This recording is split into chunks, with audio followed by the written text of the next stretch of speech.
Si t'as pas 2 minutes, je sors de chez le coiffeur et on a une méga discussion. J'adore discuter avec Delphine, ma coiffeuse, sur savoir dire non, sur poser ses limites. Et c'est ce qu'on traite ce sujet, mais tellement dans Smile, tellement dans mes programmes que voilà, je voulais quand même vous faire un petit appel de minutes pour vous partager ce dont on vient de parler.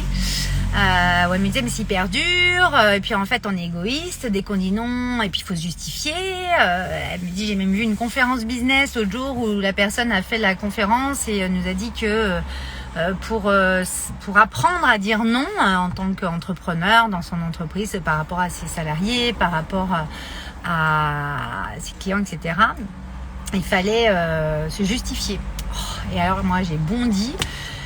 Pour moi, c'est justement l'inverse en fait. Surtout pas se justifier. Par contre, expliquer, bien entendu, mettre un contexte.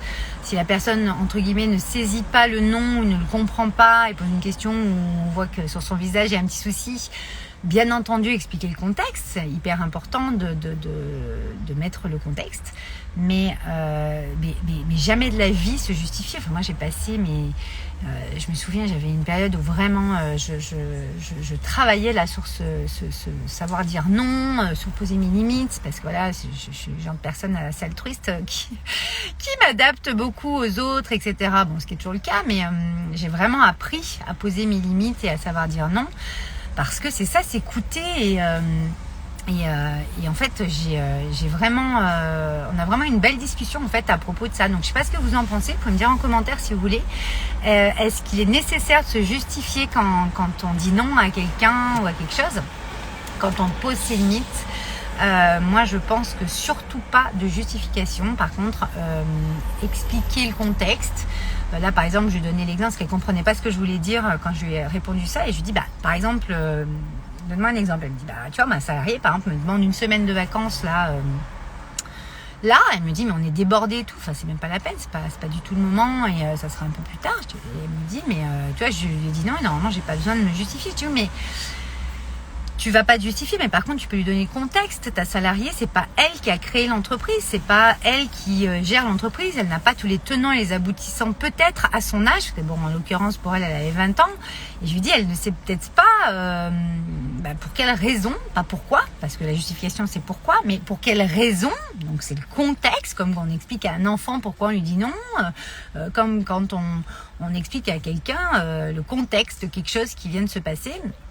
Parce qu'on voit bien qu'il ne comprend pas. Et c'est ok, c'est important justement pour la connaissance de l'autre, pour qu'il apprenne l'environnement dans lequel on est et il est, s'il est salarié, qu'on puisse justement lui expliquer que voilà, là il y a par exemple, tu vois bien qu'il y a beaucoup de monde et que c'est une période qui bouge à fond et que à telle période, ce sera beaucoup plus facile pour toi de prendre des vacances, ce qui ne veut pas dire que je n'en ai pas avant, mais à un moment donné, voilà, le truc c'est que là, c'est absolument pas possible. Et ne pas aller se justifier, oui, mais parce que si, parce que mi, et parce que machin. Donc voilà, donc je voulais juste vous partager ça, parce que ça, c'est hyper intéressant, parce que c'est dans tous nos domaines de vie que ça a lieu, ce savoir dire non, se poser ses limites. Et comme je lui disais aussi à ma coiffeuse, je lui dis, toi, quand tu as créé ton entreprise, dans ta création, là, tu as créé un contexte, tu as créé un environnement, tu as mis des bases, tu as mis des fondations, tu as posé des limites, que ce soit pour cadrer tes clients avec des horaires d'ouverture d'un salon, avec la façon de prendre ses rendez-vous, le fait de pouvoir t'appeler jusqu'à telle heure et pas une autre heure. Enfin, je veux dire, parce qu'en fait, c'est parti qu'elle me disait que un de ses clients, j'ai hyper chaud, j'ai pas ouvert la fenêtre parce que je suis dans la voiture, il y a beaucoup de voitures qui passent. Elle me disait qu'en fait, quand je suis arrivée, elle me dit ah là, je culpabilise parce que j'ai un de mes clients là qui m'a appelé juste avant que on a fait le long week-end là, il y a je sais plus quand, la semaine dernière. Ça nous arrive jamais et là pour une fois on l'a fait et en fait il y a un client qui m'a appelé pour le matin pour l'après-midi, mais moi j'étais full, je faisais déjà 8h 20h machin, et en fait il m'a dit moi je vais aller voir ailleurs, tout ça. Et puis elle me dit, il a rappelé en fait hier, il n'a pas du tout été voir ailleurs. Je dis écoute, elle me dit ça fait culpabiliser parce qu'en fait tu te rends compte que voilà, donc je lui ai dit, j'ai déjà fait 8h, 20h, ça fait je sais pas combien de mois que j'ai pas pris de vacances. Enfin, voilà, c'est justifié. Et en fait, ce qui était génial, c'est que moi tout de suite, je lui dis, mais en fait, tu culpabilises. Mais la culpabilité, c'est qu'en fait, tu prends pas tes responsabilités, tu poses pas ton cas. Je lui dis, là, tu aurais très bien pu amener beaucoup de légèreté, lui dire, la prochaine fois, il faudra vous y prendre avant, ou quand on appelle le matin pour l'après-midi, on prend un risque. Voilà, vous avez pris votre risque. Et aujourd'hui, c'est pas le jour, je peux pas. Et peut-être qu'une prochaine fois, vous m'appellerez le matin pour l'après-midi et que vous pourrez. Donc moi, j'aime amener cette légèreté, j'aime amener cette bonne humeur, cette bienveillance, et pour enlever justement cette fameuse culpabilité et en fait, ce qui permet de poser encore son cadre, qui permet de poser ses limites. Et le non, en fait, c'est juste que là, pour le coup, absolument pas. C'est comme pour les vacances de sa salariée. Donc, je trouve ça super intéressant de vous le partager. J'espère que ça vous fera un petit tip de la journée. Et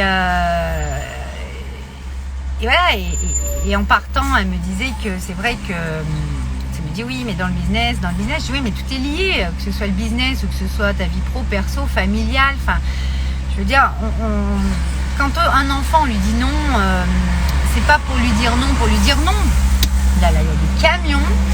C'est pas lui dire non pour lui dire non, c'est surtout parce que c'est sûrement dangereux pour lui ou que toi, ça outrepasse tes propres limites ou des choses comme ça. Donc, c'est toujours dans l'intérêt de quelqu'un. Et à un moment donné, pareil, je lui disais, je finirai là-dessus, c'est que, moi dans mes programmes, je travaille énormément, on nourrit, parce que moi je déteste employer le mot travailler, mais vous voyez, j'emploie encore forcément, mais j'aime nourrir et libérer justement toute cette partie où on sait s'écouter, où on apprend à s'écouter, où on arrive à s'aimer suffisamment, à s'écouter suffisamment pour dire non ou pour dire que là on est à notre limite ou que là c'est pas possible. On nourrit beaucoup ça dans mes accompagnements pour justement réaligner sa puissance intérieure, son corps, cœur, esprit, savoir se donner beaucoup d'amour, c'est vraiment donner encore plus aux autres en fait, c'est ça qu'il faut comprendre. Et ça, on a du mal à le comprendre dans les croyances et dans l'éducation qu'on a eue, c'est vraiment ce qu'on disait avec Delphine. Et elle me parlait à un moment donné, elle me dit oui, mais c'est quand même égoïste de dire non, c'est quand même... Je dis, moi j'en parle beaucoup dans mes programmes, je pense qu'il y a une différence, une immense différence entre l'égoïsme et l'égocentrisme. C'est que là on a un souci en fait avec le choix des mots, c'est que l'égoïsme, c'est vraiment savoir s'écouter pour le coup et savoir dire non si on en a besoin, de ne pas aller une soirée, de ne pas faire ci, de ne pas faire ça. Et puis on sera là la prochaine fois, c'est pas le problème. Que l'égocentrisme, c'est vraiment regarder que son nombril en fait. C'est vraiment que penser qu'à sa gueule. Donc on prend l'égoïsme pour l'égocentrisme dans notre société.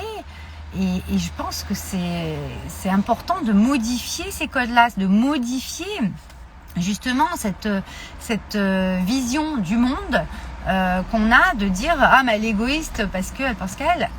Ça c'est un mythe en fait, c'est des phrases toutes faites, encore une fois, c'est des pensées de merde, c'est des croyances à la con. Non, c'est pas égoïste, au contraire, c'est que la personne sait s'écouter, sait se donner le plus d'amour possible, sait être dans un alignement et dans sa puissance et dans quelque chose qui est bon pour elle, si elle a besoin de se reposer, si elle a besoin de temps pour elle, etc. Ce qui fait que quand elle va être au contact des autres, mais elle va être 10 fois plus lumineuse, 10 fois plus en train de balancer de l'amour, 10 fois plus en train d'être agréable, d'être bienveillante. Imaginez un monde où tout le monde sache se canaliser, sache s'écouter suffisamment, s'aimer suffisamment pour savoir dire non. Et en fait, quand ils sont là, ils sont là à 200%, lumineux, super contents. Ce qui ne veut pas dire qu'on n'a pas des fois de la colère, de la tristesse, de la peur, des choses qui peuvent nous arriver. On n'est pas dans le monde des bisounours. Mais ce qui est génialissime, c'est que justement, coucou tout le monde, j'ai dit coucou à personne. Je fais mon live rapidement parce que je pars en vacances demain et j'ai une journée où j'ai plein de trucs à finir. En tout cas, ce que je veux dire, c'est que ne confondons pas l'égoïsme et l'égocentrisme. C'est surtout ça aussi qui est important. On en a parlé pendant ma petite coupe qui dure pourtant pas très longtemps, mais et c'est clair que je dis pas soyez tous égoïstes parce que vous allez l'entendre pas comme il faut. Mais je vous dis par contre, pensez suffisamment à vous pour être dans un bien-être nécessaire, pour ensuite pouvoir le transmettre aux autres et être agréable quand vous êtes en société, pour être pleinement vous-même, avec beaucoup d'amour pour vous, pour en fait pouvoir donner le décuplé aux autres en fait. Et moi, avec tout le chemin que j'ai parcouru, avec toutes les personnes que j'accompagne depuis toutes ces années, depuis 15 ans, c'est une base aujourd'hui de savoir s'aimer suffisamment pour savoir s'écouter suffisamment, pour savoir reconnecter à qui nous sommes et donc poser ses limites. Et poser ses limites ne veut pas dire être rigide, parce que c'est souvent ça aussi que je vois, c'est qu'on va tellement au-delà de nos limites, on s'adapte tellement aux autres et tout, on s'écoute pas, qu'en fait après on est un peu à fond. Vous voyez là, le monsieur, quand elle l'a eu, Delphine, elle me dit mais voilà, il me faisait le chantage, là je vais aller voir ailleurs, machin, mais je lui dis à Delphine, mais il ira voir ailleurs pour cette fois ou pas, ou il ira peut-être pas voir ailleurs parce qu'en fait c'était juste une façon de faire pression. Mais de toute façon tu as dit non parce que tu ne pouvais pas, donc en fait ça sert à rien de culpabiliser, tu n'avais pas de créneau, donc en fait ça change pas le problème et ça change pas la situation. Il y a un contexte, voilà. Donc dites-moi ce que vous en pensez, si vous arrivez à savoir dire non, si vous arrivez facilement à poser vos limites. Dans l'éducation qu'on a eue, dans la génération dans laquelle on est, où on ouvre énormément la voix, les indigos on ouvre beaucoup la voix, ouvrez votre voix VOIX pour le coup, pour me dire ce que vous en pensez. Puis si vraiment vous avez des problèmes avec ça, vous savez qu'il y a le programme Smile qui est accessible en lien dans ma bio, qui est sur mon site, vous pouvez le rejoindre quand vous voulez. Je vais vous parler des offres du mois de juin, là, je pense cet après-midi ou demain. Je vais voir, j'ai dit d'ici fin de semaine, donc d'ici dimanche, vous aurez toutes les infos. Je suis en train de peaufiner le programme, le programme éphémère live que je vais proposer au mois de juin, un programme court qui va être sur une thématique qui rejoint beaucoup d'ailleurs cette thématique-là, mais qui va être beaucoup plus portée avec le regard des autres, etc. Ça en fait partie quand même, quand on n'ose pas dire non. En tout cas, voilà, écoutez-vous, aimez-vous suffisamment pour vous sentir vraiment serein et apaisé pour pouvoir envoyer ça aux autres quand vous êtes à leur contact. Je vous embrasse, je vous dis à très vite. Ciao.